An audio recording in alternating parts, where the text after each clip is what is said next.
welcome back to my channel. If this is your first time, welcome, and if this is not your first time, thank you for coming back. So today we're going to be making this white and gold baby shower cake.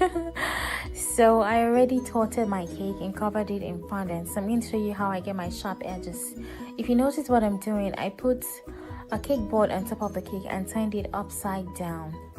Like, you have to put a flat cake board and turn it upside down, and then move the fondant with a smoother towards the cake board underneath it. Do you understand? And then smoothing it around the cake board. See what I'm doing? I'm moving the fondant downward. That way your fondant meets at that point and it makes it really smooth, and the edges will be really sharp and stuff. So then you can turn it back in the right position once you're done with that, and it's smoothing everything all together. Okay, so now what I'm doing is I'm smoothing the sides of the cake, because that is a very important step. You want every part of your cake to be smooth. That way at the end of the day you get a finish, a nice perfect finish on your fondant cake. So now I'm going to cover the board. I know the board is already white, so you might think you don't need to cover it, but it's usually nice when you cover the board because it helps to tie your whole cake design together and it looks more professional that way. So regardless of the color of your cake board rhyming with your cake, you should always cover your board in fondant, except you're doing a buttercream cake, of course. So right now I'm going to cover the board, and then I'm going to apply the ribbons I usually use. I buy these ribbons from regular fabric stores. You can buy, sometimes I buy the gold ones or the silver ones. They are non-edible, but I feel like they help me tie my cake designs together, and it comes seamlessly together without that much stress. You can as well cut out your borders out of fondant, but I like to use fabric ones because they're usually nice and very effortless. I don't know if you get me, but okay. So I'm going to wrap that round and then cut it once it gets to the end. Notice I'm attaching my ribbons with a glue and a brush.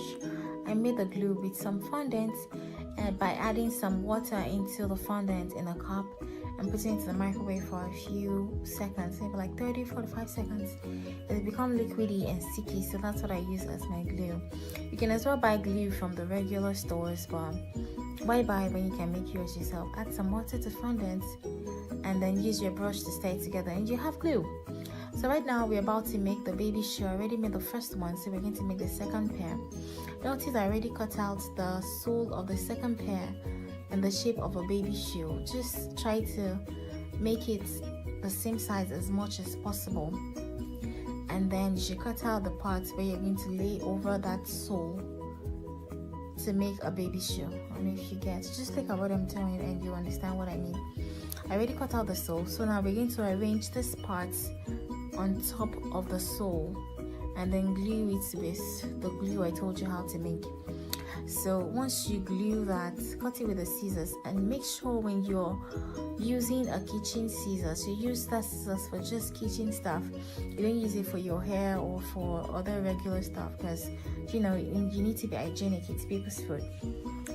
So try to make it as clean as possible. If you notice, every time I do something, I try to make sure my work is clean, because it's impossible for you to make sure your work is clean at the end of everything you have to do. So at every step you have to clean up your work, clean up your counter, clean up the extra icing sugar or whatever it is on your table. So right now I'm trying to form the 3D heart fondant shape. So the first thing you do is cut out some fondant and roll it in your fingers to make it circular, and using a sharp knife you should cut out like a rectangle or a rectangular shape from the fondant, and then use your fingers to shape it into a love shape-ish kind of. Do you get? That way it forms like a round-ish love shape. I don't know what that means. Normally I could have cut this out with a regular cutout. That would have been easier for me, but I wanted it to have like a 3D love heart shaped whatever. Do you get me? So that's how we're doing this, and it looks nicer and more realistic. So right now I'm trying to form the bow. I don't understand how the footage for forming the bow disappeared, but it did. and so we have to go on. So now guys, I'm just attaching all the decorations I already made to my cake. And notice for the heart-shaped fondant on top of it, I'm using a toothpick to make it stick in. For the other ones, you can just apply glue to stick it to your cake. You don't have to use a toothpick, but if you want it to stand upright, you have to use a toothpick or maybe a skewer to make it stand upright on top of your cake, because that was the effect I was trying to achieve. So now when we're done attaching, the next thing we do is to take some edible gold dust and then add some clear alcohol to it, maybe vodka or something. I usually use vodka. Make it a little thick, don't make it too watery, so you can like coat every part of your cake. Then we are going to paint with a smooth paintbrush. And when you're painting, make sure you're painting in like short strokes, that way you get better coating on your painted material.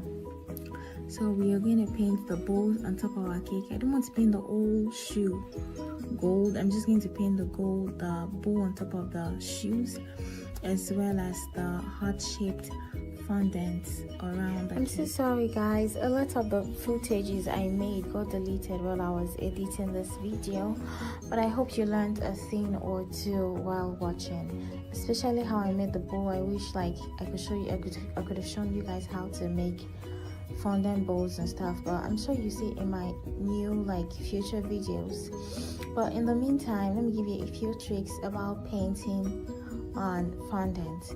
Usually when you paint, it's best you take a brush that has like very neat bristles, and at the same time not too strong and not too hard. And when you paint in short strokes and start from the edges of whatever it is you're painting. That way your painting comes out neater and you see less like paint strokes on your actual objects that you already painted. Okay, so thank you guys for watching, and make sure to subscribe and share and like, and I'll see you next time.